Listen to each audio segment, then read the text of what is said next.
Reciban un cordial saludo a todos nuestros asistentes al Centro de Entrenamiento de Energías Renovables de Eficiencia Energética, una división de FAE Colombia. La agenda del día de hoy vamos a trabajar sistemas solares fotovoltaicos autónomos. ¿Cómo está constituido un sistema solar fotovoltaico autónomo? Un sistema solar fotovoltaico autónomo está constituido por el panel solar, quien transforma la energía del sol en electricidad, el controlador que distribuye toda la electricidad, la batería que almacena esa energía y nuestro adaptador de voltaje que nos permite convertir de voltaje en corriente continua a corriente alterna. Todo esto gracias al poder del sol. A continuación vamos a iniciar a identificar cada uno de estos componentes, cómo se van agrupando, y vamos a tener diferentes términos para entenderlo fácilmente. Cuando tenemos más de 2 paneles solares ya tenemos un campo de generación. Cuando tenemos más de 2 baterías tendremos una bancada de acumulación, el regulador, el inversor y nuestra carga. ¿Cuál es el principio de funcionamiento de esta tecnología solar fotovoltaica? Entonces el principio lo llamamos catación fotovoltaica y básicamente se presenta a partir del ejercicio que tenemos nuestro panel solar con dos caras. Esa cara que está expuesta al sol será el contacto negativo, la parte posterior será el contacto positivo, y así a partir de la presencia del sol de los fotones se empieza el proceso de liberación de los electrones. Este proceso nos invita a tener claridad de no colocar nuestros paneles solares en techos de zinc o en lugares donde no quede un espacio de circulación de aire. Esto va a generar más adelante pérdidas en nuestro sistema, que lo vamos a tratar a continuación. ¿Cómo están clasificadas las celdas solares? Las celdas solares que encontramos hoy con mayor dominio en el mercado las tenemos monocristalino, policristalino y amorfo. El monocristalino está basado en una sección de barra de silicio perfectamente cristalizado a una sola pieza. Por eso es que nosotros identificamos este panel, que es de un color negro uniforme. El policristalino ya es estructurado en una forma de 2 o más barras de silicio, por lo tanto se ve como incrustado, se ven unos fragmentos. Esta es la razón por la cual este panel solar lo vemos como de color azul, y a trasluz vemos como las incrustaciones de esos elementos. Y el amorfo está basado en un elemento de silicio a una sola capa, y comercialmente lo encontramos en un color como verdoso. Estos son los tres que comercialmente encontramos en el mercado, teniendo entonces así un rendimiento del monocristalino en laboratorio del 24.7%, del 19.8% el policristalino y el 13% el amorfo. Recordemos por favor que el concepto de rendimiento en laboratorio son bajo las condiciones de una irradiancia de 1000 vatios metro cuadrado y una temperatura en celda de 25 grados, es decir, datos ideales que cuando nosotros sometemos este panel solar a las pruebas reales de temperatura, suciedad y demás, entonces tenemos otro tipo de comportamiento. Entonces tenemos en el monocristalino un rendimiento comercial del 16%, en el policristalino del 14% y en el amorfo del 8%. Otras tecnologías que han evolucionado en este ejercicio de la energía solar y del tema de las celdas son las celdas de grafeno. Estas celdas de grafeno son las que se emplean para el tema satelital, por lo livianas que son y por la propiedad de captación. También tenemos otro elemento que es la perovskita, que ha venido teniendo un desarrollo muy importante en la evolución de los sistemas de los paneles solares. ¿Cómo está estructurado un panel solar? Un panel solar está estructurado, primero, una estructura de soporte, que es todo nuestro marco. Segundo, un encapsulante. Ese encapsulante es el que nosotros vamos a conocer como esa lámina EVA donde van a estar descansando las celdas, la célula fotovoltaica, la conexión exterior que hace referente a todos los bus bar o puentes de conexión que van conectando las celdas entre sí. La cubierta superior, el vidrio superior, el aislante y por último las juntas de estancas, que estas juntas lo que hacen es garantizar la hermeticidad de nuestro panel solar. Como podemos ver, desde acá nos vamos adelantando, todo panel solar está conectado a sus celdas en serie. Por eso hay que ser muy cuidadoso de que si falla una celda, esto nos va a representar un problema para nuestro panel solar. Aparece otro concepto muy importante, y es que los paneles fotovoltaicos están formados por celdas fotovoltaicas que captan la luz, convierten la energía eléctrica, y los busbar son las barras metálicas que conectan entre sí las celdas, ¿sí? Que permiten conducir la electricidad a través de ellas y se consigue incrementar la potencia de la celda y mejorar la capacidad de producción. Para que lo tengamos en cuenta, entre más busbar tengamos en el panel fotovoltaico, mayor será la captación de electricidad. Entonces encontramos paneles solares de tecnología de 2 o 3 busbar. ¿Esto qué quiere decir? Son tecnologías un poco antiguas. Estamos en este momento entre 5, 6 busbar y 12 busbar, que es el desarrollo a una gran autopista de rendimiento de nuestros paneles solares. Dentro de este ejercicio también encontramos un desarrollo muy importante. Ya estamos hablando de paneles solares media celda. Entonces esto ha aumentado hasta un 17.26% la eficiencia de ese tipo de celda, disminuyendo la resistencia interna de los módulos y la producción en zonas sombreadas especialmente. Otra ventaja derivada de lo anterior es reducir la corriente de la celda. La temperatura en este también se ve reducida, lo cual quiere decir que este ha sido uno de los avances que hemos tenido en los últimos tiempos. Lo ha liderado Jinko, pero hay otras empresas que ya están haciendo producción de este tipo de tecnología. Esto nos invita a que todos los días se escribe un capítulo nuevo y diferente en el tema de la energía solar fotovoltaica. Otro desarrollo que encontramos se conoce como las células fotovoltaicas PER.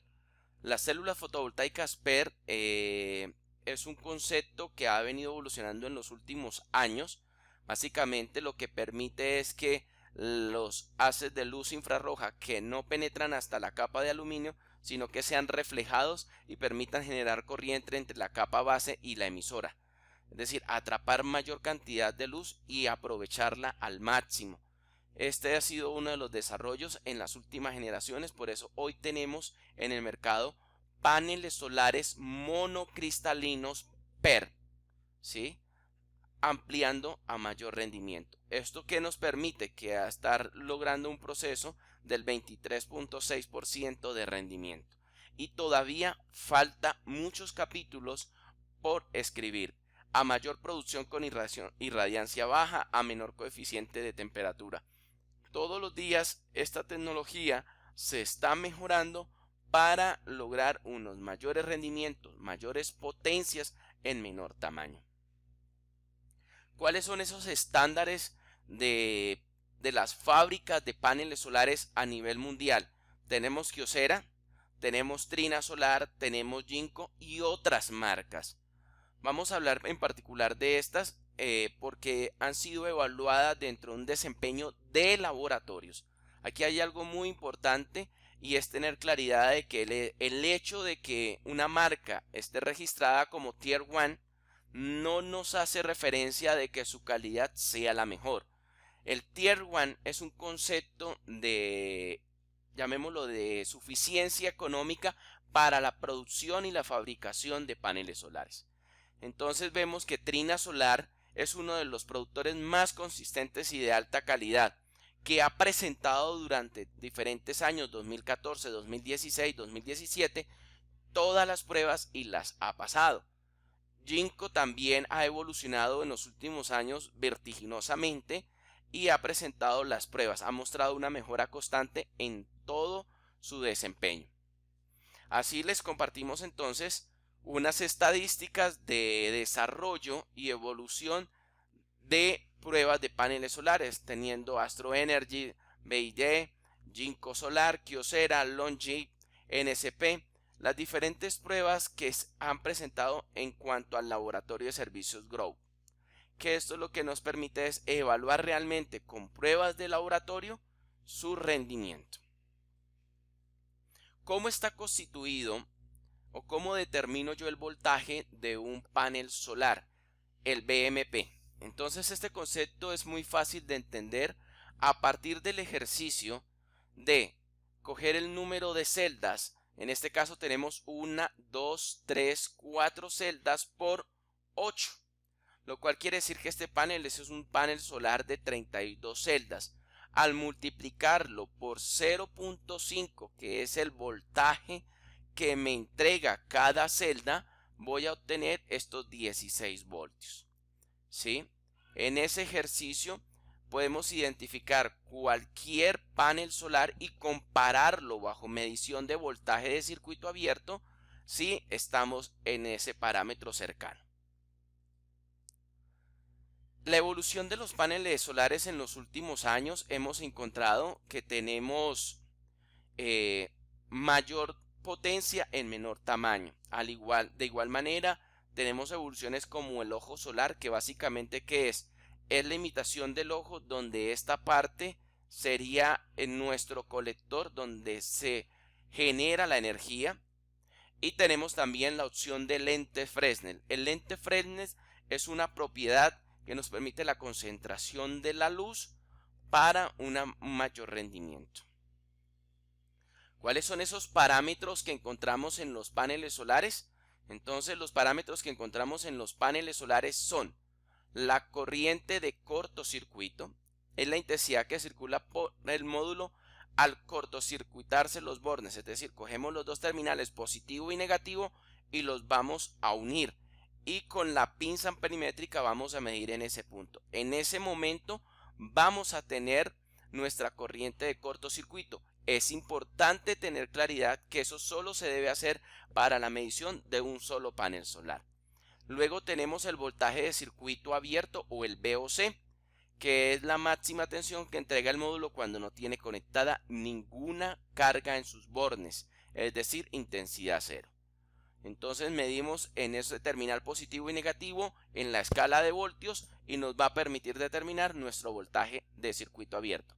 Es importante que tengamos presente que estos dos parámetros nos van a servir a nosotros para interpretar y construir las gráficas de parámetros y estadísticas de rendimiento de nuestro panel solar. Luego tenemos la intensidad pico y la tensión pico. Estos parámetros se presentan única y exclusivamente cuando tenemos una radiación de 1000 vatios metro cuadrado y una temperatura en la celda de 25 grados, es decir, las condiciones ideales. Entonces, a partir de lo que hablábamos anteriormente, de poder medir el voltaje de circuito abierto, la corriente de cortocircuito, podemos determinar con la irradiancia, construir nuestra curva de característica de ese panel solar. ¿De acuerdo? Entonces, teniendo una irradiancia de 200 vatios metro cuadrado, tenemos un voltaje alrededor de ¿cuánto? Un VOC de 41-42 voltios. Y así sucesivamente para cada uno de los parámetros. Y aquí tenemos el máximo valor de ¿quién? De corriente. Con eso mismo relacionamos y podemos entonces ahora calcular nuestra nuestra potencia versus voltaje y corriente, ¿cierto? Y al terminar esta potencia vamos a obtener los diferentes valores de irradiancia y la construcción de esa curva de potencia para nuestro panel solar. ¿Qué otro elemento compone nuestro sistema solar fotovoltaico autónomo? Entonces tenemos las baterías solares. ¿Cómo están constituidas esos grupos de baterías solares? Está constituido en vasos abiertos o cerrados, baterías monobloque de AGM, gel y ion litio. Aquí aparecen en la evolución, estamos creciendo cada día, hablamos de posibles trabajos con baterías de grafeno, de otro tipo de acumuladores. El reto para los sistemas autónomos es las baterías, porque su vida útil, su capacidad, su peso y su costo son bien importantes en los sistemas. ¿Cómo está constituida una batería? Entonces, una batería está constituida básicamente de plomo ácido por una placa de dióxido de plomo que vamos a conocer como como ánodo, el positivo, y como cátodo, el negativo. Y eso está inmerso en en un electrolito que es ácido sulfúrico diluido en agua. Y así es que nos va a generar la diferencia de potencial o de voltaje. ¿De acuerdo? ¿Cómo entendemos el comportamiento de una batería? Vamos entonces a hablarlo en dos momentos. En el proceso de carga, cuando se está cargando, la corriente circula del terminal negativo, ¿sí?, al terminal positivo. Vemos esa circulación de la corriente. Ahora, cuando está en el proceso de descarga, entonces vamos en sentido opuesto del terminal positivo al terminal negativo. Y así estamos haciendo ese proceso de convirtiendo esa carga en un trabajo que nos ilumine un bombillo, que nos ilumine, nos permita manejar un televisor o demás elementos en un sistema solar. Las baterías líquidas son las más antiguas. En su simple producción permiten precios favorables. Existen versiones abiertas con tapa, versión libre de mantenimiento, que están cerradas pero con válvulas para posibles gases que dan a escapar. Su ventaja, aparte de los precios, es que son menos problemáticas si se sobrecargan. Las desventajas es que durante el proceso de carga escapan hidrógeno explosivo y existe un peligro de perder el muy agresivo ácido, un control de nivel agua necesario, hay que hacerles mantenimiento y se ve afectado sus ciclos a partir de carga y descarga. Es importante un proceso de ventilación y para este tipo de batería las temperaturas bajo cero pueden destruirlas rápidamente. Entonces aquí hay cosas muy importantes, hay virtudes, hay retos y hay cuidados que hay que tener. No quiere decir que nos casamos solo con una tecnología, sino que hay diferentes alternativas y opciones. La batería de gel es una batería que está sellada. El ácido tiene una forma de gel. Su gran ventaja es que ya no hay un líquido que no puede perderse. Son cerradas, funcionan en cualquier posición. La corrosión es reducida y son más resistentes a bajas temperaturas. Su vida es mucho mayor que la vida de las baterías líquidas y comparado con otros son las de menor afectadas por caso de descargas profundas. La desventaja tienen una resistencia poco más alta y reduce el flujo máximo de corriente. Son algo más delicadas para cargar y llevan un precio mayor. Aquí básicamente el tema es el costo. Soportan muy buen trabajo a altas temperaturas. Su larga vida se ve sobre todo para el tema de comunicaciones, antenas, lugares a la intemperie. Tienen un muy buen comportamiento. Las baterías AGM, esta batería está desarrollada inicialmente para la aviación. El ácido está fijado en fibras de vidrio. También se conocen como baterías secas y cada vez se usan más en los sistemas solares y eólicos. Sus ventajas son altamente resistentes al clima frío. Su autodescarga sobre el tiempo mínimo tiene la eficiencia más alta en todas las baterías de plomo hasta el 95%. ¿Cuál es su dificultad? Que no pueden trabajar, se ve afectados sus ciclos de carga y descarga si trabajan a temperaturas superiores a 25 grados. Por eso aquí encontrábamos un concepto y era que nos hablaba de la importancia de trabajar en climas fríos. La batería de litio ferrofosfato, conocida también como batería LIFE, es una batería de ion litio con un cátodo de fosfato y un de hierro de litio que se utiliza una resistencia muy baja que permite entregar corrientes muy altas, además una vida útil bastante larga, incluso someterlas a ciclos de descarga profundo.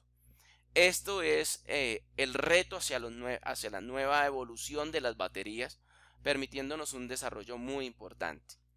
¿Cómo puedo determinar el estado de mi batería? Recuerde, por favor, estos ejercicios debe hacerlos usted con la debida seguridad, guantes, un instrumento que tenga las puntas correctamente, que esté calibrado adecuadamente y recibir las recomendaciones el paso a paso. Primero, debemos dejar que la batería esté libre de cualquier actividad durante 30 minutos. Pasado esto, vamos a medir y a partir de la tensión que obtengamos vamos a poder determinar en qué estado se encuentra nuestra batería. Entonces, estando en un estado full de 12.6 voltios hasta 13 voltios, en un estado bueno 12.3 en el estado de una batería de 12 voltios. En medio, carga 12 voltios, bajo 11.7 y en descarga profunda por debajo de 11.4. Vamos a encontrar otro término muy importante en el concepto de las baterías y es el concepto de capacidad en la batería, que se determinan como C10, C20 y C100. Normalmente este dato está acompañado de 10 horas, 20 horas. A más tiempo de descarga, mayor será la capacidad de una misma batería de entregar diferentes intensidades, más o menos energía en función del tiempo de descarga a la que se ve sometida. Por lo que a mayor tiempo de descarga, la batería entregará más energía y a menos tiempo, menor energía. ¿Listos? Para que tengamos claridad en ese ejercicio. Vamos a entenderlo a partir del siguiente ejemplo. En una batería C10 tienen 686 amperios, lo que significa que si aplicamos una tasa de corriente de 68.6 amperios, durante 10 horas tendremos que esta batería será capaz de suministrar los 686 amperios, ¿sí? Como la batería de 12 voltios, el consumo sería de 823.2 vatios durante 10 horas, ya que 68.6 amperios por 12 voltios me va a dar 823.2 vatios hora, que eso sería el total de la energía que puede manejar este tipo de batería. ¿Listos? Para que lo tengamos nuevamente claro, que en cuanto mayor es la tasa de corriente de descarga, menor es la capacidad en amperios. Entonces, esto es importante para poderlo entender en nuestros ciclos de descarga. Si yo descargo una batería al 80%, voy a ver afectado mis ciclos de descargas. Y yo, en este caso, un 80% de descarga, esa batería, sus ciclos van a bajar alrededor de 1500, 1600 ciclos. Si yo la descargo a un 20%, voy a tener ¿cuántos ciclos de vida útil? 8000 ciclos. Todo esto es importante para comprender la vida útil de las baterías. Podemos hablar de que las baterías pueden durar 1 año, 2 años, 5 años, 7 años, 15 o 20 años. Pero esto va en relación de la descarga que tiene, de cómo estoy administrando esa capacidad. Entonces, aquí nuevamente ratificamos, si yo lo descargo al 20%, pues voy a tener ¿cuánto? 8000 ciclos, que eso serían, se supone, unos 20 años de vida útil. Si yo lo descargo al 50%, voy a tener unos 3000 ciclos y serían unos 8 años. Si tengo un 80% de descarga, serían 1500 ciclos y serían alrededor de 4 años. Que esa es la razón por la cual se les sugiere a nuestros usuarios de energía solar fotovoltaica que descarguen las baterías en promedio a un 40%, máximo a un 50%. Vamos a entender entonces el concepto de ese ciclo de descarga en una batería 12-100 amperios 10, C10, de nuestro aliado TV Plus. Entonces aquí vamos a entender que a una carga de 300 amperios hora se descarga 8 minutos y baja a un punto máximo de descarga de 9.6 voltios. Si tengo una carga de 200 amperios, lograríamos esa descarga en 15 minutos. A una carga de 100 amperios en una carga de 35 minutos y en una carga de 65 amperios 60 minutos. A una carga de 27, 3 horas. A una carga de 18 amperios, 5 horas. A una carga de 10 amperios, 10 horas. A una carga de 5 amperios, 20 horas. Esto quiere decir que yo tengo que ser muy cuidadoso con mi definición de la carga que voy a alimentar, ¿sí? La carga que me está exigiendo esa corriente para manejar el inversor y a su vez los equipos, para yo determinar esa batería cuántas horas me va a dar o cuántos minutos me va a dar de trabajo en esas condiciones. Algo muy importante es el ejercicio de la carga de las baterías. Las baterías se cargan en diferentes fases. Fase Bull, fase de absorción, ¿sí? Y la fase de flotación. Estas son las tres fases que manejamos. En esa fase Bull se aplica una corriente constante hasta llegar a 14.5, cargar el 80 al 90% de la batería. En absorción, el voltaje de la carga se mantiene en un nivel relativamente elevado para cargar la batería durante un tiempo razonable. Por eso es que es importante en determinados inversores, sobre todo los híbridos o los Infinite, que son de autogestión, programar este proceso, que esto se llama ecualización de la batería. Los conectores de las baterías. Entonces aquí tenemos nuestros terminales o bornes de conexión de las baterías, y a partir de esto nos permite, ¿sí?, determinar qué calibre conductor podemos utilizar. Es importante utilizar el calibre adecuado para no tener pérdidas, para no tener problemas de sobrecalentamiento.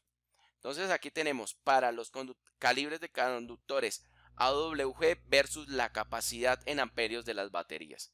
Si es una batería de 25 amperios, podemos utilizar un cable AWG número 14, para uno de 30 número 12, para 55 amperios número 8, 75 amperios número 6, 95 amperios número 4, 130 número 2 y para 150 número 1, para 170 un 0, para 265 2 ceros y para 360 4 ceros.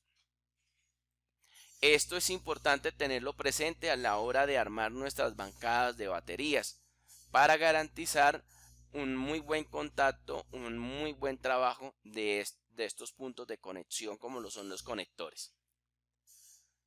Luego viene un concepto muy importante y es: debemos tener dentro de nuestra herramienta de trabajo el analizador de baterías. Esto nos va a permitir evaluar el estado de nuestra batería en dos parámetros muy importantes. Ya lo hicimos bajo el ejercicio de medir el voltaje y ahora vamos a medir la salud interna de esa batería. ¿Bajo qué parámetros? Los parámetros del SOH y el SOC. El SOH, el estado de salud; el SOC, el estado de carga de la batería. Ese SOC es el verdadero factor determinante. Aquí es la edad de la batería en función de las reacciones químicas en el interior de la batería, la degradación que se presenta, todo el proceso de descarga que vive sufriendo, y esto va a afectar ese ejercicio de capacidad. Si es una batería de 100 amperios y está en un SOH de 80%, eso quiere decir que esa batería de 100 amperios estaría convertida hoy en 80 amperios. El SOC o estado de carga es el nivel de carga de la batería expresado como un porcentaje total de la capacidad que se tiene. Entonces nos habla de un 25%, de un 30%, de un 40% o de un 60%. Es el estado de la profundidad de descarga que tiene esa batería. Vamos a hacer un ejercicio y recordemos para que todos participemos. Y esto lo podemos aportar en nuestros foros de participación.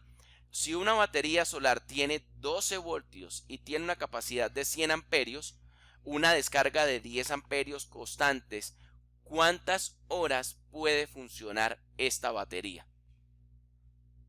La invitación es a que razonemos basados en la información anterior. Si llegamos a decir que 10 horas, pues claro, estamos cometiendo un gravísimo error. Estamos logrando que esa batería se descargue y que llegue a punto crítico, y estoy acortando esos ciclos de carga y descarga de nuestra batería. ¿Cómo están conectadas nuestras baterías? ¿Cómo las podemos asociar? Recordemos algo muy importante. Aquí las baterías las vamos a encontrar en 2 voltios, 6 voltios y 12 voltios. Esas son las 3 tensiones de trabajo. Vamos a hacer el ejercicio a continuación a 12 voltios. Si tengo baterías a 12 voltios y las conecto en serie, voy a tener 24 voltios. Si voy a conectar 4 baterías a 12 voltios, voy a tener 48 voltios. ¿De acuerdo? Es importante tener claridad. Estos son conexiones en serie. Esta sería una solita batería en este caso. Entonces vamos a pasar al siguiente análisis para romper el paradigma y despejar dudas e inquietudes que nos generan a las personas que se están formando hoy con nosotros. Primero, cuando yo tengo una conexión en serie, vamos a recordar esos conceptos anteriores de circuito serie. ¿Qué características tenía un circuito serie? Las tensiones se sumaban y la corriente era la misma. ¿De acuerdo? En ese ejercicio entonces vamos a tener 2 baterías de 12 voltios, 200 amperios conectadas en serie, lo cual nos va a entregar una bancada de acumulación de 24 voltios, 200 amperios.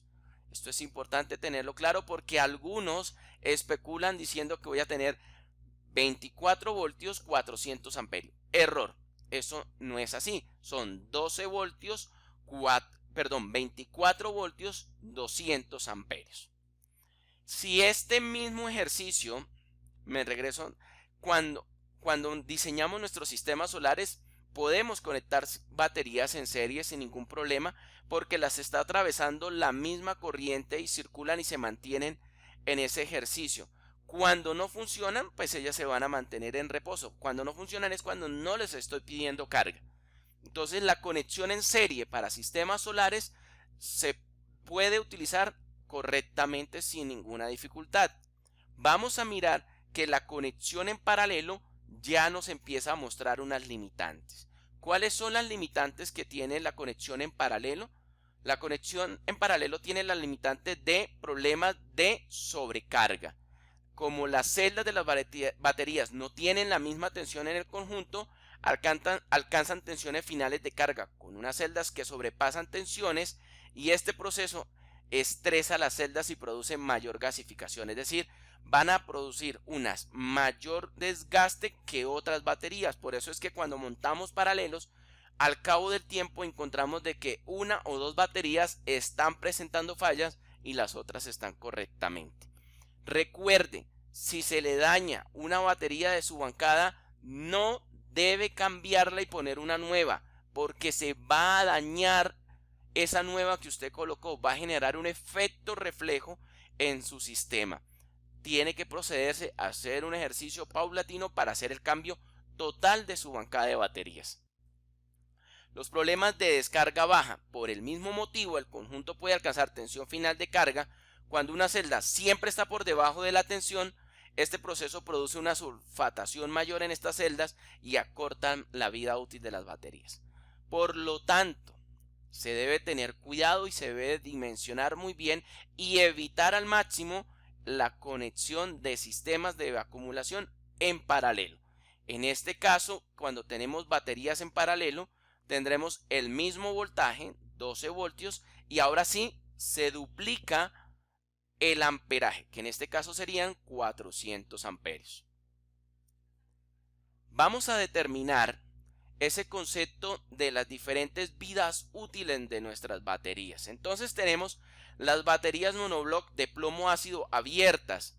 Se utilizan en un promedio para 400 ciclos de vida útil con un 50% de descarga. Con uso habitual pueden durar entre un año o menos. Con usos esporádicos pueden durar entre 2 o 3 años.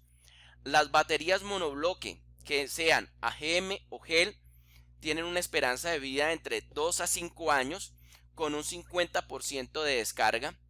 Las baterías OPZ, ¿sí?, pueden estar entre 4 y 7 años a unos 1500 ciclos. Y las baterías monobloque de ciclo profundo de 6 a 7 años. Las estacionarias o pesetas pueden estar alrededor de 15 a 20 años con una profundidad de descarga del 50%, dándonos unos 8000 ciclos de carga. Esto es importante. ¿Cómo se define un ciclo de carga? Un ciclo de carga se define como el proceso de cargar mi batería y descargarla. Eso sería un ciclo, ¿de acuerdo? Entonces es importante tener claridad. Y pues claro, en precios vamos a ver afectado a la hora de definir por qué camino tecnológico vamos a optar.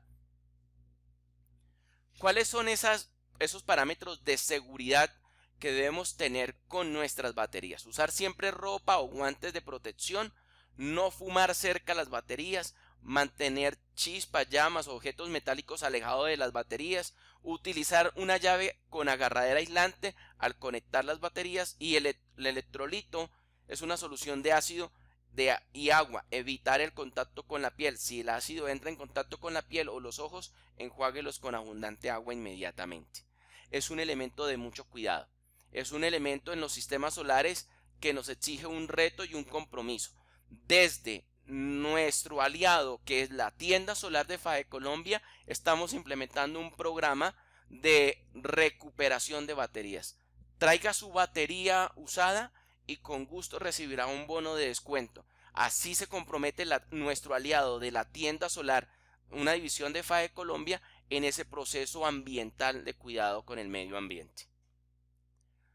¿Cuáles son las seguridades en las baterías solares? Primero, nunca cargar una batería cuando esté congelada. Evitar una carga a una batería en temperaturas superiores a los 49 grados Celsius. Cargar la batería en un área ventilada y nunca agregue ácido a las baterías que estén selladas. Asegúrese que el selector del cargador o programado esté adecuado de acuerdo al tipo de batería que vaya a utilizar. A continuación vamos a ver entonces el regulador. ¿Qué función cumple el regulador de carga? El regulador de carga es un puente tripartito que tiene 3 autopistas. Esas 3 autopistas son lo que entrega desde paneles, lo que almacena y lo que permite alimentar esta carga. Este dispositivo evita que la batería se sobrecargue, asegura el voltaje de la batería no sea mayor al permitido, evita la descarga profunda, corta la corriente cuando el voltaje llega a un valor mínimo y asegura la vida útil de la batería. Por lo tanto, este elemento se vuelve un elemento importante, prácticamente que están de la mano, el regulador y la batería. El regulador siendo el sistema nervioso y esa batería siendo el corazón del sistema. Hay que cuidarlos, hay que saber seleccionar el equipo que se requiere para manejarlo adecuadamente. Entonces tenemos que ese regulador de carga usualmente maneja tensiones entre 12, 24 y 48 voltios. Vamos a encontrar dos tipos de reguladores. ¿Cuál es el primero? El MPPT, regulador solar inteligente, que básicamente hace que el funcionamiento busca optimizar el mayor funcionamiento de los paneles solares, permitiendo que los paneles solares siempre trabajen bajo un punto de máxima potencia. ¿Recuerdan la curva que vimos anteriormente de la curva de potencia? Vamos para allá a mostrarles a qué se denomina el punto de máxima potencia. Entonces aquí encontramos el punto de máxima potencia. Este punto es donde vamos a buscar siempre que, a pesar de que esté baja la irradiancia, ¿sí?, va a trabajar ese panel solar en su máximo punto, por lo cual quiere decir que esto nos va a representar un rendimiento y una eficiencia en nuestro sistema solar. ¿Cuáles son esas ventajas? Entonces permite trabajar en tensiones elevadas de nuestros paneles. Se puede utilizar para paneles solares con 60 celdas, los reguladores MPPT no pueden superar la tensión máxima y la corriente de carga es diferente a la corriente generada del generador fotovoltaico. Aquí esto es muy importante tener claridad en este concepto. ¿Eso qué quiere decir? Que yo puedo tener 300 voltios en DC y mi sistema en baterías puede funcionar a 24 voltios. Y eso lo tiene de capacidad mi controlador MPPT de poderlo trabajar. Lo que no sucede con la otra tecnología. Luego tenemos nuestro regulador PWM, que es un interruptor que conecta el panel solar a la batería. Cuando este interruptor está cerrado, el panel y la batería están trabajando casi a la misma tensión. Aquí es importante entender que este concepto de este regulador, desde la visión de ingeniería, nosotros la verdad sugerimos no emplearlo, ¿sí? Porque son más las desventajas que lo que nos permite. Básicamente el tema aquí es de costo, la ventaja económica que es más accesible a las personas, pero es importante evaluar entre si invierto un poquito más y tengo un mayor rendimiento o si invierto un poco menos y tengo dolores de cabeza a mayor tiempo. Entonces la tensión de trabajo en las placas solares es la misma en las baterías en todo momento. La tensión del trabajo fotovoltaico es siempre igual a la batería. Los reguladores PWM se utilizan con placas solares de 12 y 24 voltios. En los reguladores PMW no se puede superar la máxima corriente y la corriente de carga es la misma corriente del generador fotovoltaico. Que esto es lo que de pronto nos hace ver la diferencia. En el otro yo puedo tener mayor corriente en paneles solares y puedo tener una tensión a 24 voltios, mientras en el PWM deben ser iguales. Aquí encontramos un cuadro que nos permite hacer como un análisis y llegar a una propia conclusión. Si vemos en el ejercicio, vemos un amplio rango de utilización de ¿quién? Del regulador MPPT y un rango muy pequeño en que para el uso de el regulador PWM.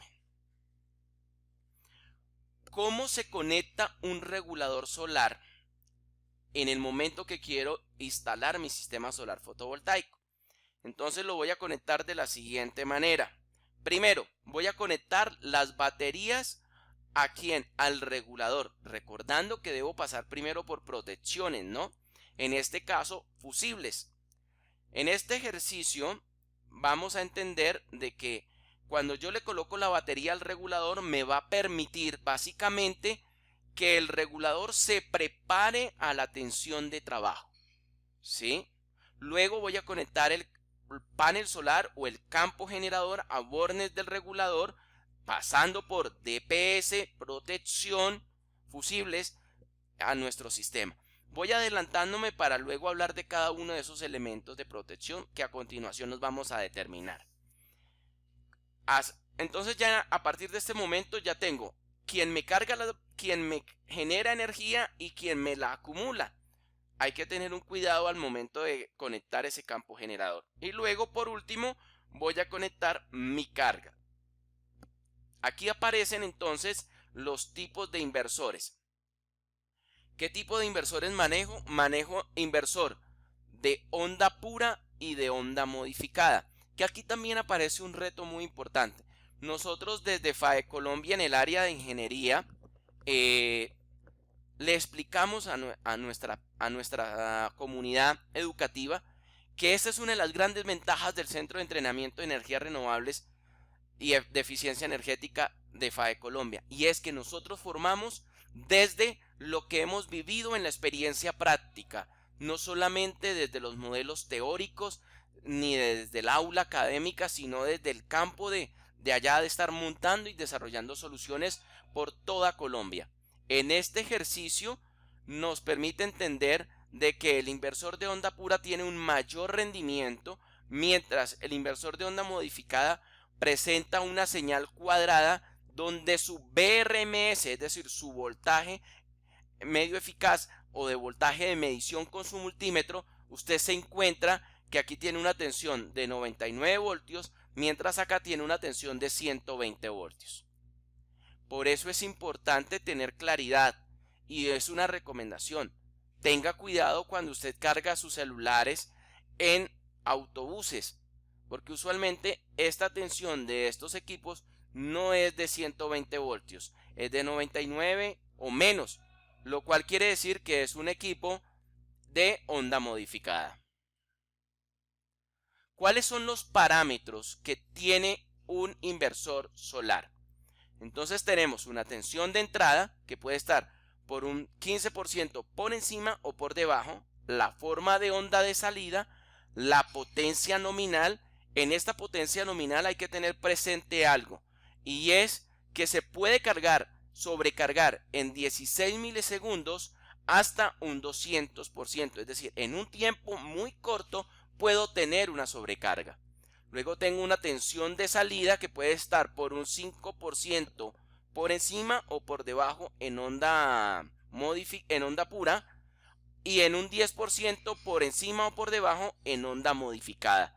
La frecuencia de salida y la eficiencia. Luego aparecen los conceptos de autoconsumo, y esta es una recomendación para usted que está estudiando, para usted que quiere tener un sistema solar, y es que cuando no necesite utilizar el inversor, apáguelo, porque él va a estar generando un autoconsumo en el sistema. ¿Sí? Todos estos parámetros son importantes en el proceso. También tiene unas protecciones. Él se protege por cortocircuito, por sobrecarga, se protege por sobretensión de entrada y baja tensión. Recomendación: conectar el inversor en bornes de baterías, no conectarlo en bornes de salida del regulador. ¿Por qué? Porque puede afectar en un momento de una sobrecarga, se puede afectar el inversor y el regulador. Pasamos ahora a hablar del conductor solar. Esto es importante para nuestros instaladores, para nuestros técnicos, para todo el personal que está hoy aquí entrenándose en el Centro de Entrenamiento de Energías Renovables y Eficiencia Energética, una división de FAE Colombia. Señores, para la conexión de paneles solares al regulador no vamos a utilizar cable encauchetado, no vamos a utilizar cable dúplex, ¿sí? Vamos a utilizar el elemento adecuado para esta solución, y esta solución se llama cable solar fotovoltaico o conductor multiflex. Básicamente este conductor tiene cobre estañado en clase 5 para servicio móvil, es decir, multifilamentos, aislamiento elastomero termoestable libre de halógeno, que es una película protectora, y una cubierta libre de halógenos que no soporta UV. Eso quiere decir que este conductor tiene una vida útil garantizada de 20 años al exterior y una temperatura en un amplio rango, evitando el deterioro causado por el calor. Vamos a entender, aquí vamos a hacer una observación y un ajuste. Estos datos son tomados de un fabricante. Para Colombia, el código de colores según el RETIE para los sistemas solares fotovoltaicos hoy es positivo rojo y negativo azul. ¿Listo? En ese ejercicio vamos a entender cuáles son los conductores que comercialmente encontramos. Encontramos el número 4 milímetros, ¿sí?, que nos soporta 55 amperios, el 6 milímetros que nos soporta 70 amperios y el 10 milímetros que nos soporta 96 amperios. Este calibre ya hay que mandarlo a fabricar. Luego seguimos con los conectores MS4. Los conectores MS4 son los terminales que llevan los paneles solares para su respectiva conexión bajo el concepto del clip o presión o sujeción de seguridad. Por favor, no los corte. Por favor, no los corte, porque esto nos va a generar problemas técnicos de falsos contactos, o utilícelos adecuadamente. Estos conectores entonces tienen la capacidad de soportar un IP68, altas temperaturas y una conexión segura. Luego tenemos dispositivos de protección contra picos de corriente, fusibles NH y fusibles XL para la protección en cuanto a baterías. Tenemos también nuestros seccionadores en DC DPS, que es un elemento supremamente importante para proteger de descargas atmosféricas nuestros sistemas. Las cajas de combinación, las combiner box, que vienen entonces DPS y fusibles para la conexión de nuestros paneles solares. El sistema de puesta a tierra es la constitución del sistema captador derivado y su objetivo es dispersar las corrientes de manera rápida y segura. Otra función es establecer la equipotencialidad entre los conductores bajantes y demás, controlar el potencial de rayos en las periferias de la estructura. Por lo tanto, todo sistema solar fotovoltaico debe estar conectado a tierra y debe tener su sistema de descargas atmosféricas o el sistema de pararrayos, que vemos aquí el modelo de ese tipo de conexión. ¿Cuáles son las 10 razones por las cuales debemos hacerle mantenimiento a nuestros sistemas solares fotovoltaicos? El primero, una degradación ambiental, es decir, el tema de calor, deterioro nos va generando un alto riesgo de fuego. Segundo, un daño en el cableado eléctrico, también debemos revisarlo periódicamente, la contaminación en la superficie de los paneles solares en cuanto a polvo, agentes contaminantes y otros nos pueden generar problemas de puntos calientes. Prevención de riesgos e incendios, fallas en tierra, sistemas efectivos de tierra, monitorización del servicio y verificación de desempeño del sistema. Así